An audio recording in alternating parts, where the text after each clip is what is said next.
La semana en RCR.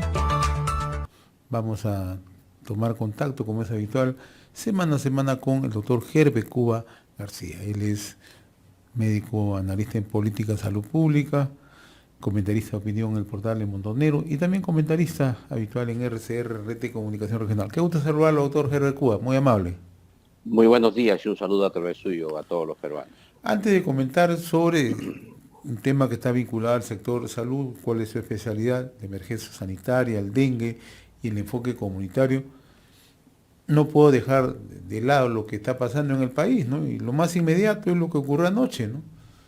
La Presidenta de la República anunció, ¿no?, el retiro del embajador de nuestro país en México, hecho que ha sido oficializado, ¿no? Pero también en medio ya de toda esta situación generada en los últimos días por parte del presidente de México, Andrés Manuel López Obrador, ¿no? Y parece ser que tenemos que prepararnos para lo que vendrá en los próximos días, ¿no? Conociendo un poco el temperamento, la manera como actúa, ¿no?, el nivel de posicionamiento mediático que intenta todos los días el presidente de México. La respuesta no va a demorar. El lunes con seguridad en sus conferencias habituales va a tocar el caso peruano, ¿no? Pero ya desde la mirada de la decisión del gobierno, ¿cómo usted mira este tema? Mire, creo que el gobierno de Dina Boluarte, eh, con una legítima sucesión constitucional, ha empezado a afirmarse más progresivamente.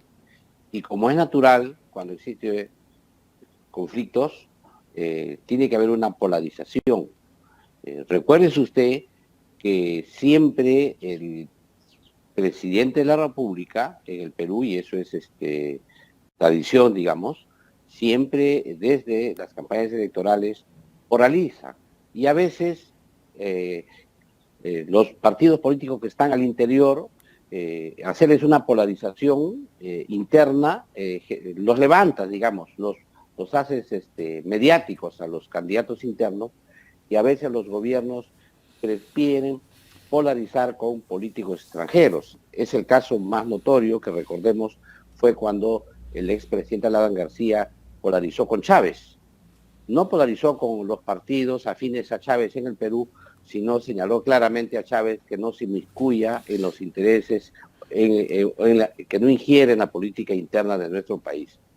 Esto, en buena cuenta, es lo que ha ocurrido ahora con el tema de México, porque ya había una injerencia progresiva. Más bien la queja que había es que la presidenta Dina Boluarte no tomaba las acciones drásticas e inmediatas en el momento que comenzó la agresión contra el Perú. Creo que esta respuesta es tardía, porque ha ido creciendo en intensidad por parte del gobierno de México, y que esto quizá no hubiese llegado a tanto si desde el inicio el Perú hubiese marcado la cancha directamente con México y con otros gobiernos que al final, como es natural, cuando ven la medida drástica del Perú, es probable que no continúen con la línea que ha hecho que hace el presidente López. Por eso es importante la drasticidad de la medida, porque es obvio que cualquier acción que cometan los otros países que son de la misma égida ideológica, lo más probable es que el Perú tome la misma reacción, con el mecanismo, como se dice en modo popular, la plancha caliente. Si tú pones la mano en la plancha, te vas a quemar, si es que está caliente. O sea, eso es el fenómeno importante. Indiferente de las circunstancias que hagas, va a pasar lo mismo. Entonces, eso es una medida importante, disuasiva incluso para los otros gobiernos de América Latina, y además demuestra el control absoluto que tiene el gobierno sobre el poder dentro del país, porque esta medida ha sido muy saludada por diversos sectores del país, y además se ha puesto en evidencia notoria que las expresiones del presidente México no se ajustan a la verdad, a los hechos históricos, en consecuencia han sido falaces y por lo tanto la opinión pública, sobre todo interna e internacional, van a tomar nota sobre ese tema. Ahora, lo que preocupa en toda esta situación es la forma constante como distintos dignatarios, mandatarios en América Latina están centrando su atención en el caso Perú, ¿no? Pero con una distorsión marcada, con mala intención. Eso hay que decirlo con nombre propio, ¿no? Probablemente en términos diplomáticos se trata de utilizar o manejar las formas, los espacios, los momentos, ¿no? Yo conversaba muy temprano con Miguel Ángel Rodríguez Mackey, exministro de Relaciones Exteriores, y coincide con usted porque dice que ha sido tardía esta reacción. Porque Exacto. no tenemos que mirar ahora, en estas circunstancias, ya que con esto queda zanjado el tema, muy por el contrario. Doble contrasencillo que el día lunes Andrés Manuel López Obrador, en sus habituales desayunos o conferencias de prensa que suele dar en Palacio de Gobierno en México, se va a referir al caso de Perú, ¿no? Entonces, ya no es un hecho aislado, responde a una ofensiva, pero muy particular. Usted ponía el caso de Alan García con Hugo Chávez Frías. Eran dos presidentes. Uno atacaba al otro y el otro devolvía la pelota, ¿no? Chávez a su estilo, 7 suelas utilizaba, ladrón de 7 suelas, García también le respondía, etcétera, etcétera. Hoy no, hoy estamos viendo un conglomerado en la región. Entonces la gran pregunta es cómo respondemos, cómo salimos ante la comunidad internacional para demostrar que se hizo una sucesión constitucional, nos guste o no nos guste, ¿no?, dentro del marco de la Constitución. Mire, aquí hay un tema esencial. Un gobierno, cuando tiene un conflicto, tiene que polarizar su posición. ¿Cuál es su posición y cuál es la otra contraria que pone en riesgo la estabilidad democrática del país? Esto, en ese es tardío. Esto debió ser desde el inicio, cuando empezó el gobierno de Dina Boluarte, señalar la cancha y marcar cuál es cuál es la agenda política nacional e internacional que tenía el nuevo gobierno. Esto, como recordará usted, lo hemos conversado varias veces, como un error en su estrategia, y que ha concluido lo que ha concluido anoche en el mensaje a la nación que dio la presidenta Boluarte, pero también en la resolución que retira el embajador de México, de Perú en México. Pero esto, como le explicaba, tiene otra connotación adicional. Tiene una connotación hacia el interior del país, ¿no es cierto? Y tiene una connotación hacia afuera. Hacia el interior, los grupos que se sienten respaldados por el gobierno de México ya están, como se dice, en un proceso de aceptación de la realidad debido a la sucesión constitucional.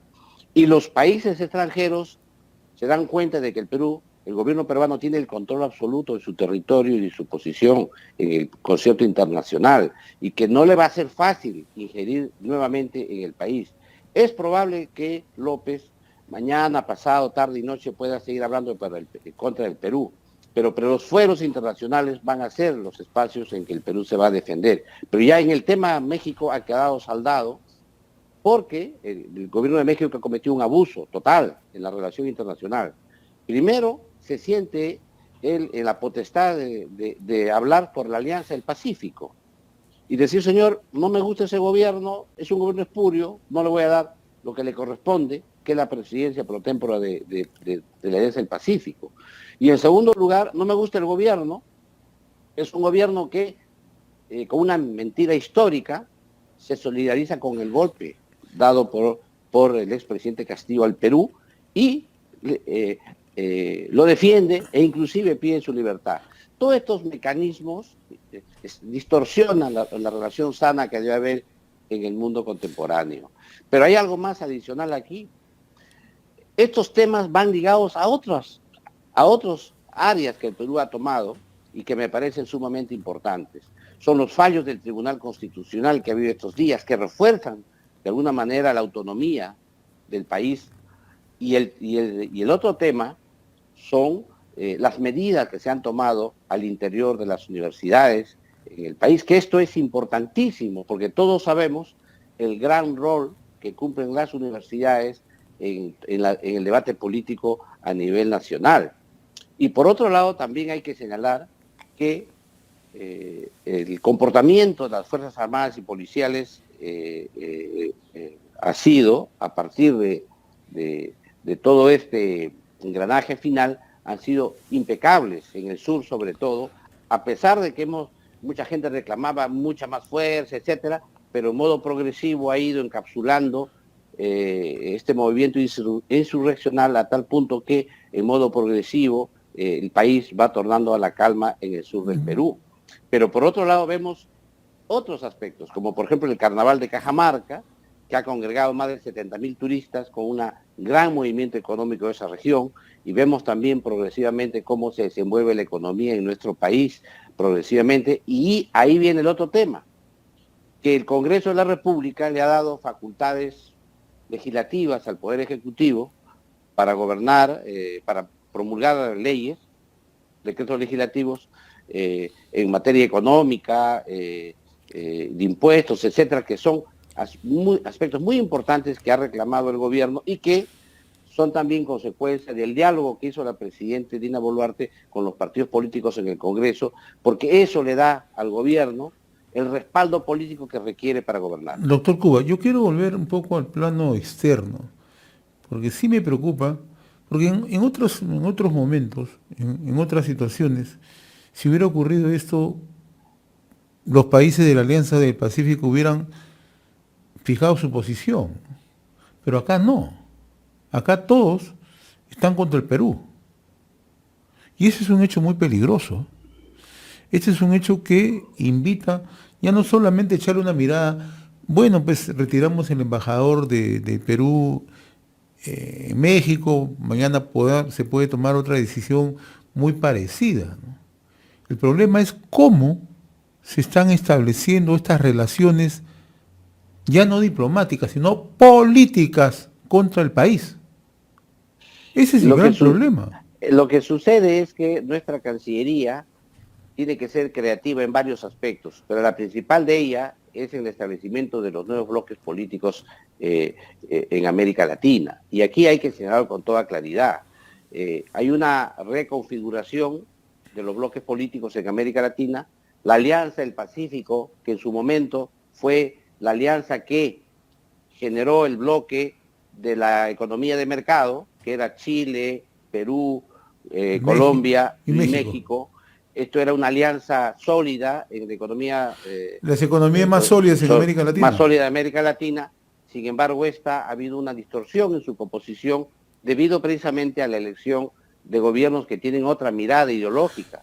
Por lo tanto, ahí hay una reconfiguración. Aquí hay una mirada geopolítica, entonces ya. Pues. Claro, aquí claro, hay una reestructuración de los bloques, y eso tiene que ver la Cancillería. La Cancillería no nos puede dejar aislada la Cancillería, tiene que ver quiénes son los gobiernos afines, cómo reestructura sus relaciones internacionales, cómo mejoramos nuestro libre comercio, porque nuestra economía en el Perú es sólida y es abierta. Tiene esas dos características, es sólida y es abierta. No podemos nosotros entrar con países que proponen exactamente lo contrario. Entonces, eso es lo que es la nueva diplomacia del Perú, y por supuesto, creo que a fuerza de las circunstancias, a fuerza de los golpes, el Perú va a tener que ir construyendo poco a poco sus relaciones internacionales. Pero acá veamos otro aspecto, que este proceso insurreccional que ha habido en el país, este golpe de Estado que proponía instituir una nueva asamblea constituyente desde la calle, esto tenía era atizado desde fuera, y desde dentro, pero sobre todo desde fuera, como ahora lo vemos con mayor nitidez, digamos, transcurrido el tiempo. Y aquí se genera un tema que creo que se ha entendido muy bien por la clase política peruana. Porque ha habido términos que han confundido la opinión pública. El primero de ellos, por ejemplo, que el Congreso de la República y el Gobierno de la República no son gobiernos legítimos. ¿Y por qué es ilegítimo, según ellos? Porque es impopular. Bueno, pues al revés, pues. Puede ser un gobierno impopular o puede ser un Congreso impopular, pero legítimo es, porque proviene de las urnas y del sistema democrático. Esa confusión de decir Congreso deslegitimado porque tiene poca aprobación es el enorme tráfico ideológico que hacen algunos sectores para tratar de confundir a la población. El otro tema es que el Congreso peruano y los gobiernos han pasado momentos impopulares. Recordemos nosotros en la época del expresidente Alejandro Toledo, que Toledo tenía menos de un dígito de aprobación y eso no fue óbice para declararlo ilegítimo, sino se dijo simplemente que era un gobierno impopular. Esto es importante.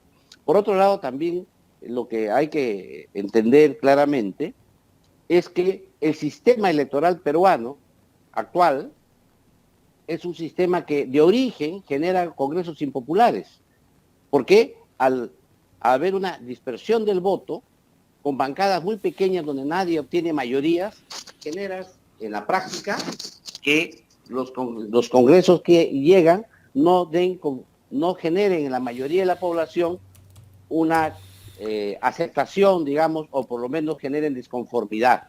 Este tema tiene que conversarse porque no ha habido la estrategia desde los partidos políticos dentro del Congreso en generar alianzas explícitas. Porque si se hubieran generado, como ocurrió, por ejemplo, en el periodo que comentábamos, en el periodo de Alan García, alianzas explícitas. Señores, tales partidos han hecho una alianza para gobernar. Entonces, esas alianzas explícitas generan mayor cohesión social detrás del gobierno y del Congreso. Son temas que eso se tendrá que corregir en el futuro. Pero lo cierto el día de hoy es que hay una mayor cohesión social, hay una mayor colaboración entre los poderes políticos, el Congreso le ha otorgado facultades al Ejecutivo para que pueda proponer su plan de gobierno y ejecutar su plan de gobierno, y parece ser que la economía se ha restablecido, el dólar se ha apreciado, el sol se ha apreciado y otra vez los inversionistas comienzan a mirar con mayor seguridad sus inversiones. Y esto creo que es sumamente importante para el crecimiento económico del país. Doctor Cuba, y en el panorama ya interno, ¿cómo avisora usted el papel del Parlamento? ¿Se va a aprobar o no se va a aprobar, cree usted, las elecciones, el adelanto de elecciones? Mire, aquí vamos a hacer la primera pregunta, que van a responder los congresistas y que la población tiene que responderse. Si mañana fueran las elecciones obtenidas por el grupo insurreccional o por la izquierda que exige el adelanto de elecciones de modo inmediato, la respuesta es, ¿quién ganaría las elecciones? Y la respuesta es simple, la izquierda. ¿Y por qué ganaría la izquierda? Porque el trofeo de guerra de ellos ha sido logrado, el adelanto de elecciones. Toda organización que han tenido, que inclusive han tenido, como ellos señalan, formas de lucha superiores, es decir, han ejercido cierto nivel de violencia, esos están organizados. Por otro lado, la derecha está diezmada. Mire, Avanza País no tiene candidato. Renovación Popular todavía está de alcalde su candidato presidencial. Fuerza Popular ha dicho que Keiko Fujimori no va a candidatear. APP tiene a su líder de gobernador regional. Y Acción Popular está cargando un serio problema de divisionismo interno y el tema del tema de los niños. Entonces, en ese escenario, con una enorme falta de liderazgo en el país, convocar a una elección inmediata genera pues una enorme suspicacia por lo cándido que se presentan aquellos que señalan que sería una salida democrática. No, esto sería una salida a la boliviana, donde se apuran elecciones para que otra vez retorne al gobierno el mismo partido que originó el caos. Por eso es que ese tema lo van a tener que conversar muy bien los congresistas y cada día se acepta más, a pesar de que no lo dicen, de que lo mejor es que la presidenta Dina Boluarte concluya su mandato y los actuales congresistas que son legítimos, aunque impopulares, ¿no es cierto?, también concluyan su mandato.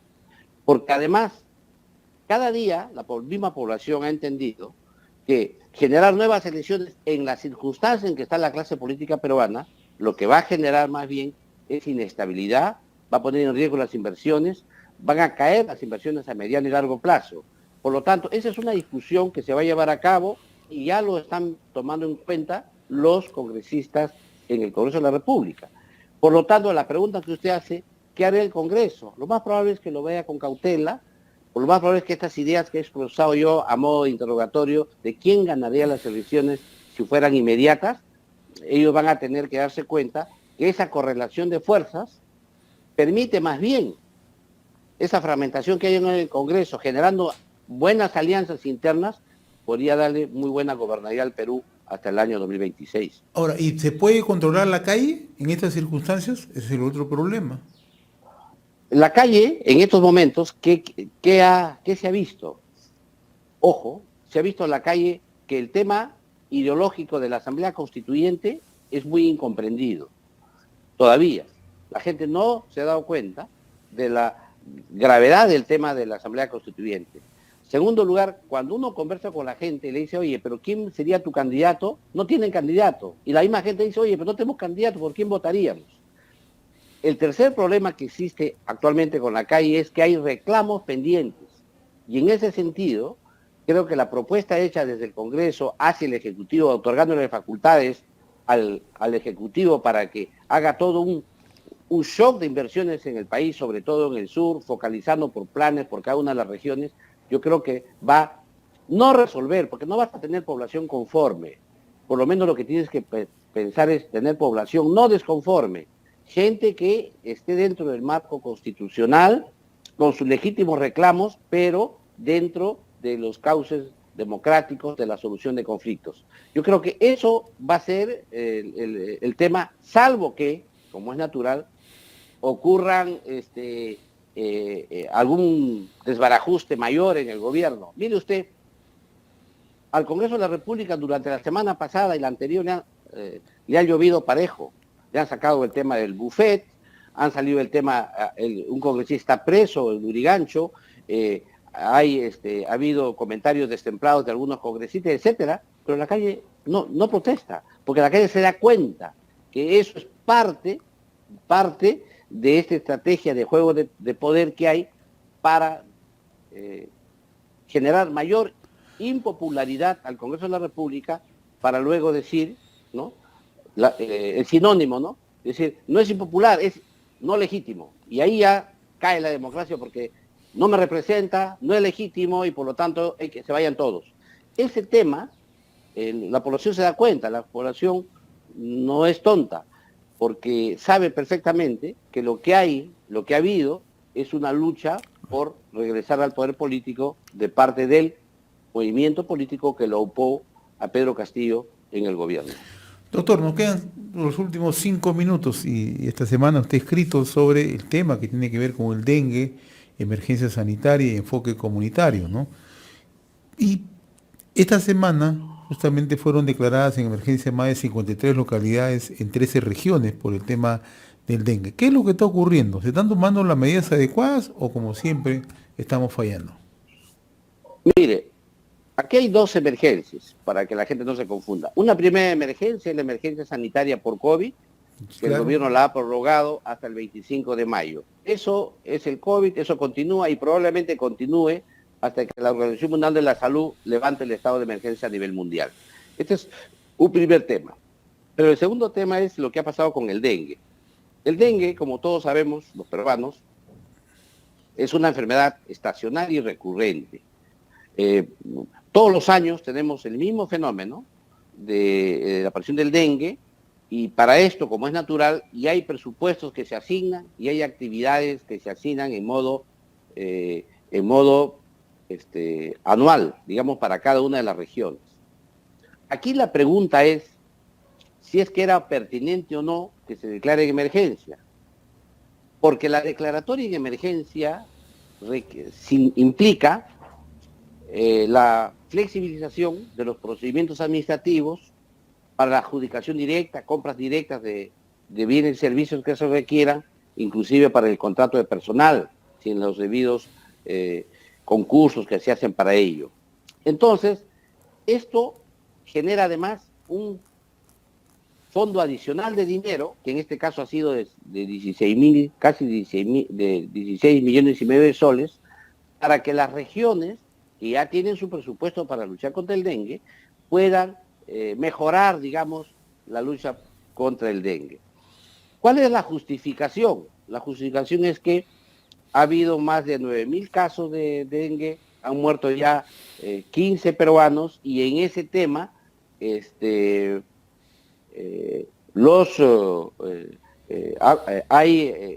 incremento, ¿no?, ha generado que el gobierno nacional intervenga a la región. Y aquí esa pertinencia tiene también algunos comentarios aparte. Por un lado, se señala que siendo una cuestión estacional y recurrente, teniendo los propios gobiernos regionales sus presupuestos para ello, que son presupuestos inmediatos para luchar contra la enfermedad, pero también son presupuestos que se dan para el medio inmediato y largo plazo, porque tiene que ver con intervenir aspectos importantes de la vida del ser humano, que son denominados los determinantes. Agua potable, que venga por tubería, ¿no es cierto? Que no haya al no haber agua potable en las casas, la gente acumula su agua en depósitos, que a veces no tienen tapa, vienen los mosquitos, se reproducen, una mosquita hembra se reproduce 200 mosquitos nuevos, y luego la misma población transporta sus mosquitos, porque los mosquitos no se mueven mucho de la cuadra, pero la población que se va a mover sus mosquitos difunde la enfermedad y se amplía el territorio. Agua. El otro es higiene. El otro es lavado, cepillado de los tanques de agua. El otro es los tanques elevadizos. Y así vamos a tener un enorme tema que son temas estructurales que requieren mayor inversión para luchar contra el dengue en el largo plazo. Pero en el corto plazo hay actividades inmediatas que son educativas, de comunicación, explicarle a la gente qué hacer, cómo tener los depósitos de agua, mirar exactamente los depósitos que se usan cotidianamente, limpiarlos, y los que son inservibles y que pueden servir de depósitos para los mosquitos, eliminarlos, etc. Entonces es un trabajo que viene con el municipio, que vienen con la sociedad civil, con los líderes comunales, y ahí viene lo que es el enfoque comunitario que habíamos conversado. Pero si eso no se realiza, tú vas a decir, vamos a llevarle más plata al gobierno regional a premiar su ineficiencia, a premiar lo que no se ha hecho. Sin embargo, hay un hecho político que podría justificar de alguna manera esta declaratoria de emergencia, que a mí, que yo veo siempre con reparos, porque estas declaratorias de emergencia a veces son proclives a la corrupción, al manejo poco juicioso de la cosa pública. Hay un tema político ahí. ¿El tema político cuál es? Que han culminado su mandato los gobernadores regionales y sus equipos de gestión, y entra un nuevo equipo de gestión, ha entrado en enero, y por lo tanto la experiencia de los nuevos que entran en estas actividades que son tan complejas puede tener problemas y pueden poner en riesgo a la población. Yo creo que más bien había que invertir en el acompañamiento y el aprendizaje, en la inducción de los nuevos funcionarios de salud de las regiones, para que no haya un bache pues entre el que sale con el que ingresa en detrimento de la población.